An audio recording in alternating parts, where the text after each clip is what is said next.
Buried down among the many layers of voices in the mind is a voice that's always asking a question: what to do next, what to do next.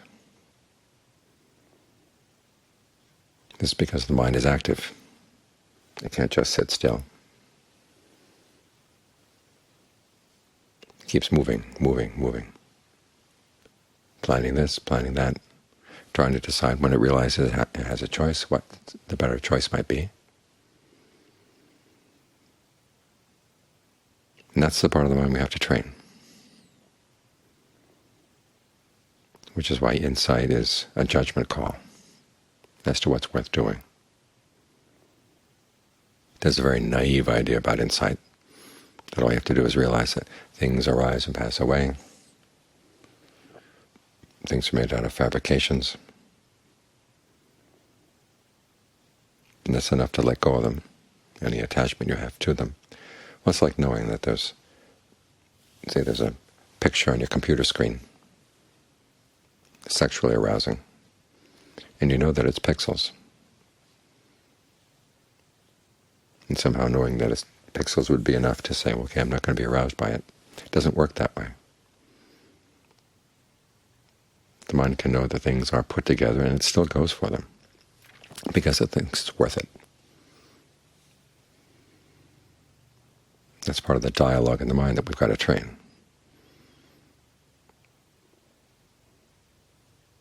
We can take another comparison. It's like knowing that food is impermanent, your stomach is impermanent. But that's not enough to make you decide you're going to stop eating. There's something in the needs of the body, the needs of the mind to keep on eating. You've got to look into what makes those needs, what creates them. This is why we have to get the mind still, so it can see these processes in action, but also see cause and effect when you go for a particular idea or a particular way of thinking, or a particular world of thinking. You want to be able to ask yourself, is this really worth it? And when the mind is hungry, it'll say yes, yes, yes to almost anything. So we give it concentration as a food, something to nourish it. Find some place where you can stay.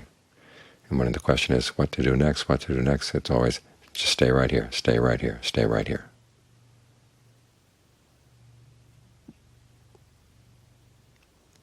In the beginning it requires some adjustment. That's why in the first jhana there's directed thought and evaluation. You're talking to yourself about how well you're staying with the object, adjusting the mind, adjusting the object so they fit together well, kind of hovering around.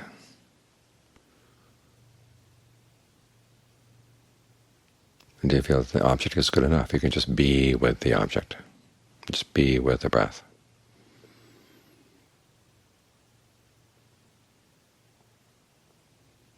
It gives you something to rest with, because when you can have that answer, just nothing new, just stay right where you are, that is restful. As the Buddha said, there's no happiness, there's no pleasure other than stillness, other than peace.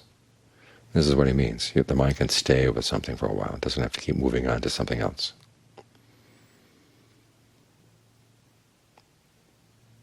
Of course, this is not perfect happiness, but it's more restful than jumping around all the time.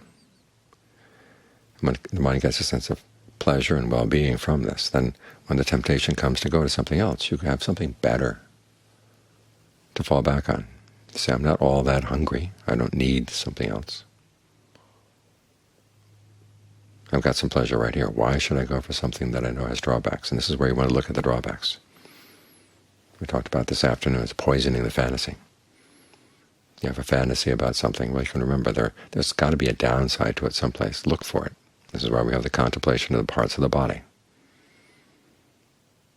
Someone looks beautiful, we say, well, would they look beautiful if you turn them inside out? No. And you're with somebody like that, the skin is just between you and their internal organs. It's just a very thin skin.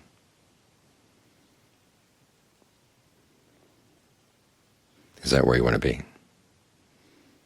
Well, you can think about the downside of that, and then you can think about the downside of getting involved with somebody else. or the downside of whatever it is that you're greedy for or lustful for or angry about, when you're enjoying your anger. Learn to see the downside of things that you go for.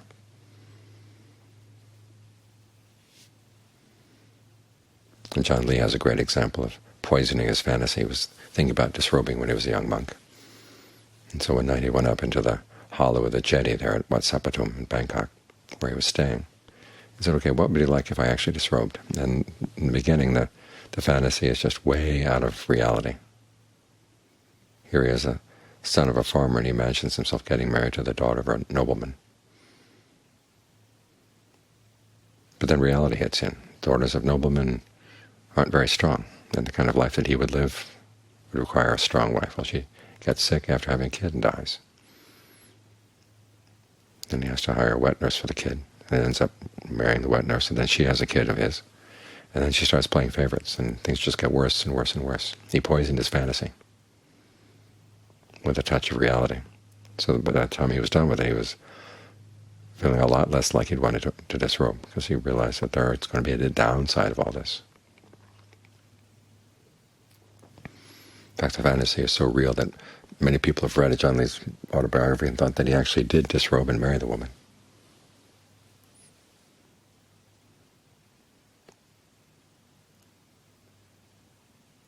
In other words, you have to realize that reality bites.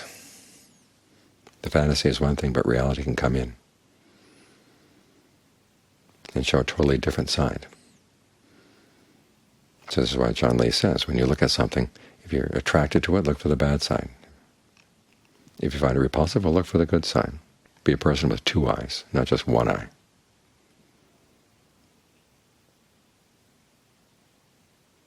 So what he's doing here is giving you some new dialogue in your mind when there's that discussion about what's worth doing, what's not worth doing.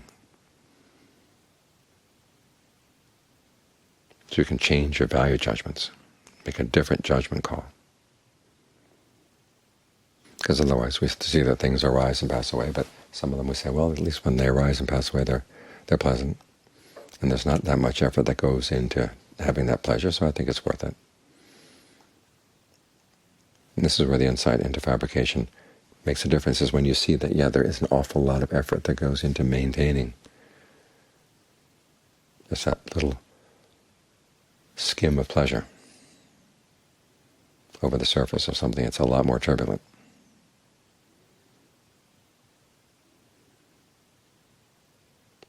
That's when you can see this and see that it's not worth it. That's when you can let go. So insight isn't just seeing things arising and passing away, it's seeing things originating and passing away. And you have to look into, well, what causes their origination?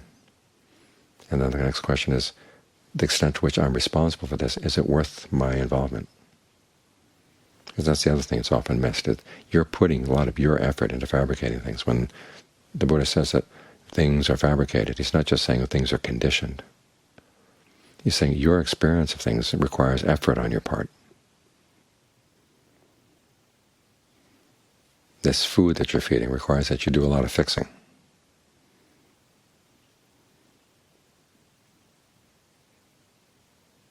Years back we had a dish, it's a palace dish in Thailand, khao cha. It's basically iced rice porridge. It has lots of special little fixings. And it's very much a palace dish because it requires a whole day to fix it. Now, if you're a king and you've got lots of people hanging around the palace with nothing to do with it, okay, that's something you can do with their time. But the general consensus after someone here decided to do it was it wasn't worth the effort. Well, it's a lot of what goes on in life. We put more effort into things than we really realize. And the pleasure is very small, but then we tend to dress it up beforehand, dress it up afterwards. And it's the dressing it up before and afterwards, that's where you've got to bring reality in to poison the fantasy. To remind yourself, well, the pleasure isn't all that much, and the effort that goes into it is a lot heavier than you might remember.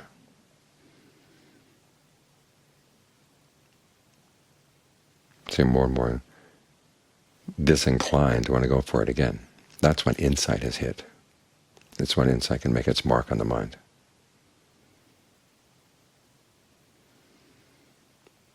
to look carefully at the dialogue that's going on in the mind about what's worth doing, what's not worth doing, what's really cool, what's neat, what's not neat,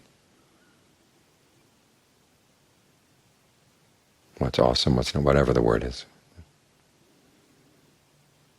We're not just on the receiving side of things. You're actively creating things. And the question is, why create a lot of suffering for yourself?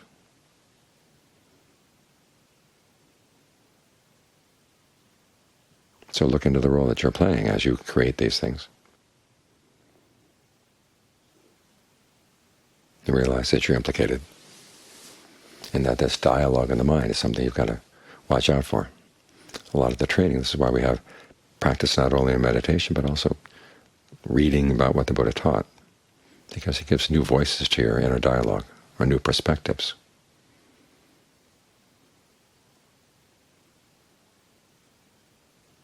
And as you notice, if you read the Pali Canon carefully, one of the perspectives is having a sense of humor, seeing how ridiculous some of the things that there are in the mind that you take so seriously.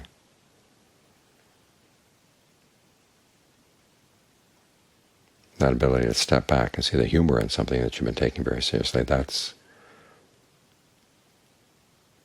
a lot of insight right there. Because what it comes down to is at some point you're going to see your stupidity. You're doing things that you knew someplace inside that wasn't worth it, but you said, well, this is the best I can manage. Might as well go for it. And then you forget all the drawbacks. Just keep going and going and going.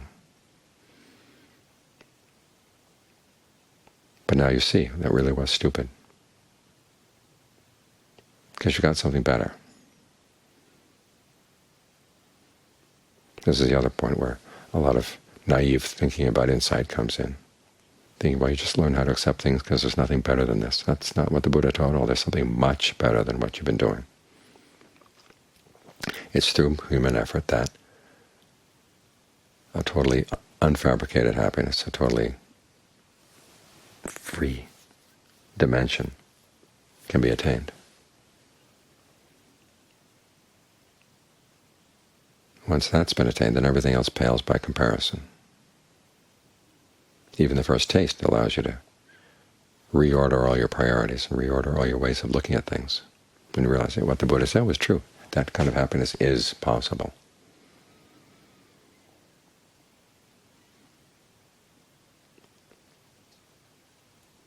In fact, at the moment that happiness is simply news, well, allow it to be news in your heart. Allow that possibility to have a role in the discussion as to what's worth doing, what's not, what's next, what to do next, let's go in that direction.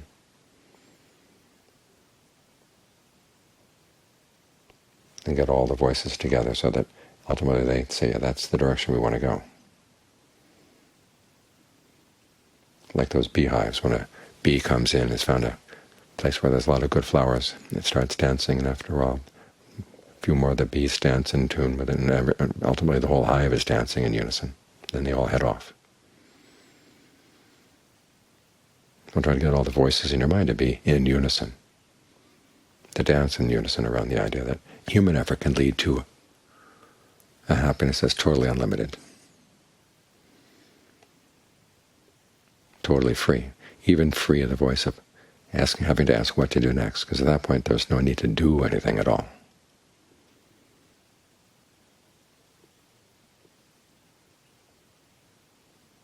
That's when the mind finds real peace.